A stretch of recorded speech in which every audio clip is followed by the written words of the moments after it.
Hey guys, so a lot of people have asked me in the past what kind of bear protection do I carry when I'm spending time outdoors in bear country. So I wanted to get into that a little bit today.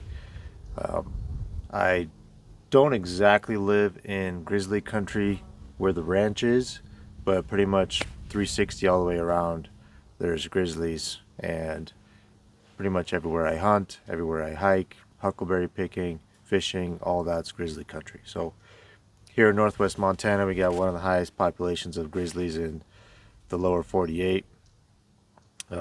And I always find myself in bear country, and I've seen quite a bit of bears. I've seen a lot of grizzlies, black bears, I've seen a lot of mountain lions, especially this year. I walked up to 4 in the trail, and I'm glad to have protection that I carry with me alongside my rifle when I'm hunting. So I wanted to get into that a little bit. There's a lot of options out there. There's a lot of debate on what's good, what's bad, what works best, what's waste of time, waste of money, whatever.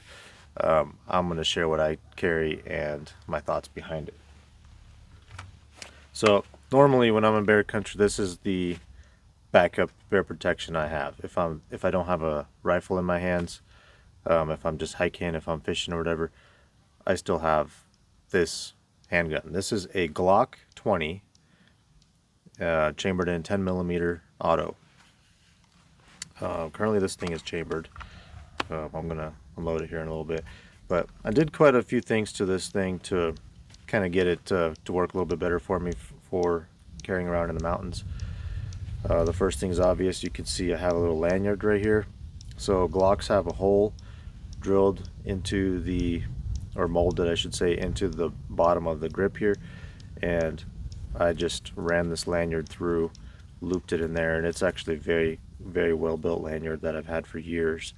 And the idea behind this is I'll have this clipped on to my pack or my belt or something, and I would clip this end onto my belt loop, my belt, my strap on my backpack, my bino harness, pretty much anything that is somewhat sturdy. I could clip this on.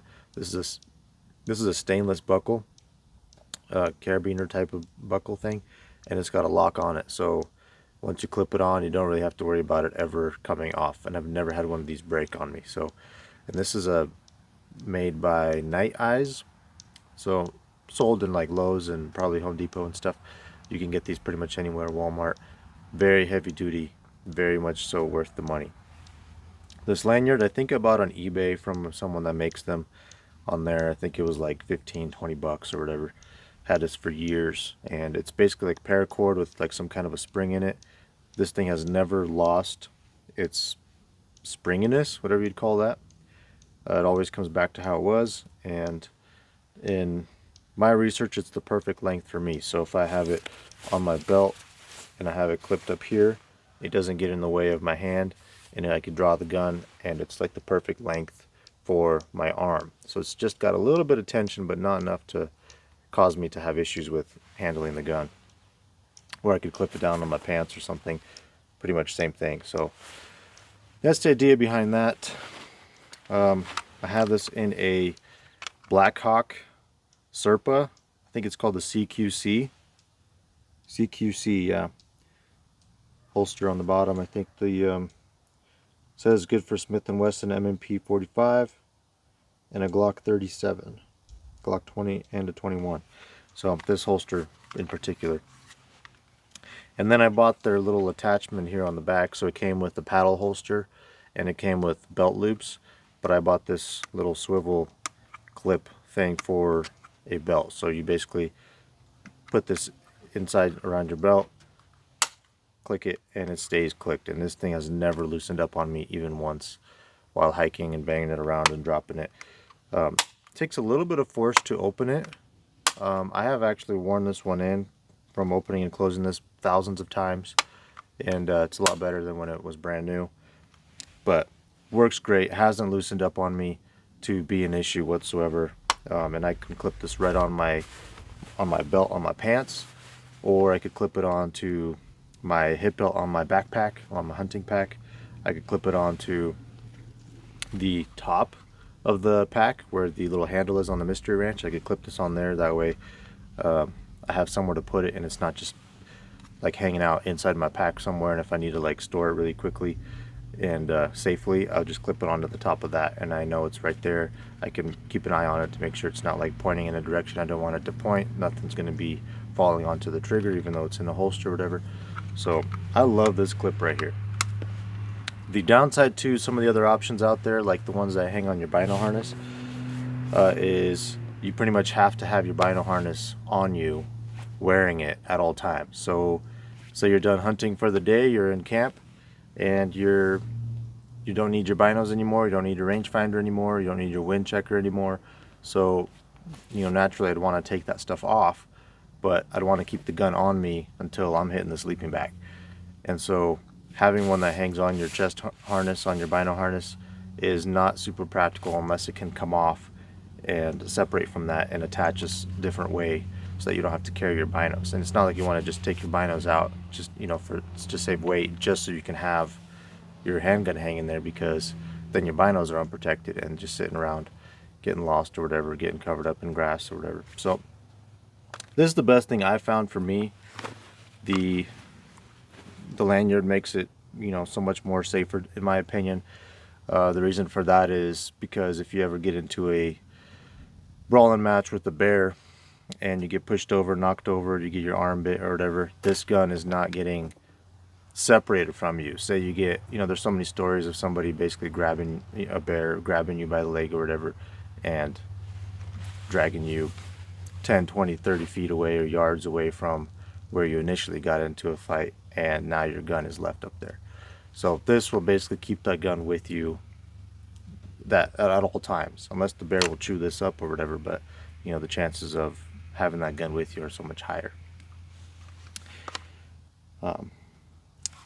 Another thing I did to this, so the lanyard, of course, the clip right here, I also put a little plug. You can buy these online. I bought this on eBay. I think, I'm not sure if Glock makes it or if someone else makes it, but this was years ago. I put this plug in there. That just plugged up the entire channel so it doesn't get all full with rocks and dirt and mud and snow and pine needles and stuff. So I just plugged that up. Keeps, in my opinion, keeps the gun cleaner. Keeps things from being stuck in there that you don't want to get stuck in there. And it actually kind of locks this lanyard in place from loosening or swiveling or whatever. It pretty much just plug that hole up, and now this thing will not loosen up. So I'd have to get that plug out to get this off, and that's a lot of work. So normally I carry this on this gun. Other than that, I didn't do any trigger work. I didn't do any sights work. I didn't do any barrel replacements. I didn't do anything like that. Didn't polish anything, didn't replace anything. This gun is pretty much stock. I wanted it to pretty much be stock because this gun is extremely reliable. It'll feed anything I want it to feed.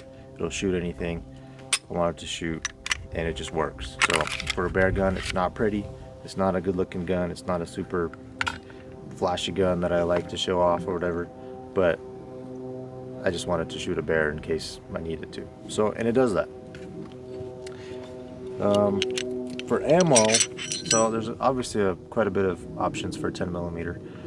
The best thing I could find, and there's, you know, a myriad of opinions on this, whether you got the speed, whether you got bullet weight, whether you got, you know, bullet shape and design and ballistic coefficient and all that. In my opinion, the highest energy stuff you could find is the stuff you'd want to use. So bullet weight and bullet speed both contribute to energy. Some will say that a heavier bullet is what you want. That is absolutely not true unless it is loaded hot enough. Some will say speed is what you want. That is absolutely not true unless the bullet is heavy enough. For example, a 22 long rifle will go 1,400 feet per second. That is extremely fast. That is, you know, faster than a lot of bullets you can get for a 10 millimeter. 22 long rifle at that speed is also probably 32 grains, 40 grains. It's extremely light. In, you know, many experience, it's barely enough to kill a cat, let alone a grizzly bear. So, and at the same time, you got things like 45 ACP or whatever. You got 250 grains or more, and they're so slow. Yeah, they'll kill a bear, but how much is the lack of speed affecting those? You can only fit so much powder into a 45 ACP case, and you can only fit so many 45 ACP rounds in the grip of a gun this size. So then you're limited in round capacity. So in my opinion, the 10 millimeter is the best option for caliber wise, and the stuff that I carry is the best option in my opinion because it has the most energy. So when I was researching and I was looking for ammo, there are some graphs and stuff you could find online. Some of the ammo options are they go up to like 230, maybe even 240 grains, and they have less muzzle energy than something in the 200 grain range. And then the same is on the other side of the spectrum. 180 grain, 170 grain has less energy than some of the 190, 200 grain stuff. So it's just how they're loaded. You could make a 10 millimeter that's 180 grain that's got way more energy than a 230 grain, but nobody makes it unless you load it yourself and experiment with cases and stuff and pressures. I don't want to play around with that. I'm just buying factory ammo. So for factory ammo, the stuff that I ended up going with is the stuff that has the highest muzzle energy. The reason I'm choosing muzzle energy is because I'm not shooting a Grizzly out at 200 yards. I don't need something that's going to have energy at 200 yards. From most people's experience, that's the heavier bullet. The heavier bullet will hold that energy longer, even if it starts out with less energy than a lighter bullet. In my train of thought is most of your shots on a grizzly bear that's about to kill you is going to be 10 yards or less. That bear might be having a body part of yours in its mouth when you're trying to shoot it. So in my opinion, I want what's the highest energy right here, because this is going to go right up to a bear's face potentially, and that's where it's really going to matter. So the highest energy stuff that I could find that was relatively easy to get in the last few years because of the COVID crap that's been going on. For me, it's been double tap stuff. So Underwood, double tap, Buffalo Bore, HSM. There's a whole bunch of brands out there that make some pretty hard hitting loads. These double tap stuff is what I've been able to get my hands on, and I pretty much bought whatever I could get my hands on at the time. And they have all the charts on their website, what has the most energy, what's got the the most penetration and all that, and what barrel length they use to test it. So I've got some 200 grain expansion bullets, and it says it goes 1250 feet per second. I have 230 grain hard cast and 200 grain hard cast. The 230 going 1120 feet per second and the 200 going 1300 feet per second. So you can understand why the hesitation to go with the heaviest thing you can find is because the 200 is going way faster. And so if you do the math, and they actually already did the math for you on their website, they'll tell you what the muzzle energy is. I ended up going with the 200 grain hardcast stuff that's going 1300 feet per second because it has like 740 something feet or foot-pounds of muzzle energy, while the 230 grain has like 700 or 680 or something like that. So significantly less at the muzzle. So that's what I've gone with for the most part, is the 200 grain hard cast. The next train of thought is, okay, hard cast is good. You're going to have some serious penetration there. The lead's not going to mush your mouth or whatever. The question is, do you want serious penetration? If you're shooting in the face of a grizzly, probably. If you're shooting in the foot of a grizzly, probably not. So this is where my next train of thought is. I think it would be best to have a little bit of both. You want to have some penetration, you want to have some controlled expansion going on. So if you got a bear charging you at 10, 15, 20, 40 yards, you probably won't have that dead on accuracy to shoot that bear right in the face in between the eyes while he's charging you. You might hit an ear, you might hit a foot, you might hit a bear tail, you might hit a little bit of fur or skin or something. If you hit one of those less vital areas, do you really want your bullet to pass clean through and like 90% of that, or 80 or 70 or whatever, 50% of that energy being lost somewhere in the dirt? In my opinion, I'd rather have that hollow point hit a foot or hit some less vital, less deep area of the bear or the mountain lion or whatever, and have that hollow point literally drop all of its energy right there in that one area. That will cause a little bit more pain, a little bit of discomfort, might slow that bear down by half a second. So my thought is, I want the hard casts and I want the hollow points. And so what I ended up doing in here is actually alternating the 200 grain hard casts and the 200 grain hollow points.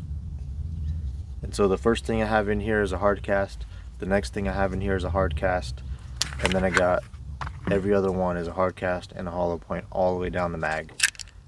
That way if you're hitting less vital areas or less deep areas or whatever, you might get lucky and you just shoot a hollow point into I don't know, maybe it'll skim off the skull, maybe it'll get stuck in a foot, in a leg, in a kneecap, who knows, but it might not go all the way through and lose all that energy somewhere into the dirt. That's my thought, at least. And it's not like these hollow points are weak by any means. There's still plenty of muzzle energy there, so I'm not too concerned about, you know, losing a little bit of muzzle energy or whatever by not going hard cast on all of them. So this gun in particular holds 15 rounds in the magazine, and I always keep this thing chambered. It is also always in the holster. I never take it out of the holster unless I'm about to shoot something, or if I'm going to do a video or something like that, I'll take it out. But I always know that this thing is chambered. There's no thumb safety, there's no trigger safety or anything like that. It is always ready to go. Or I should say, there's no tank safety here. There's nothing to manipulate. You just push this button on this holster, pull this out, and it's going. So that's my thought, at least. And like this year, I walked up on 4 mountain lions. I was very glad to have 16 rounds, because I might have needed to put full rounds into each cat if I got attacked by those things. Walked up to like 50 yards of 4 cats sitting in the trail, and the bear I was after was like on the other side of them. So that's my thought, at least. If you have any questions, concerns, or ideas for me, you could write them in the comments below. I will read everything. I will respond. Thanks you guys for watching, and I'll see you next time.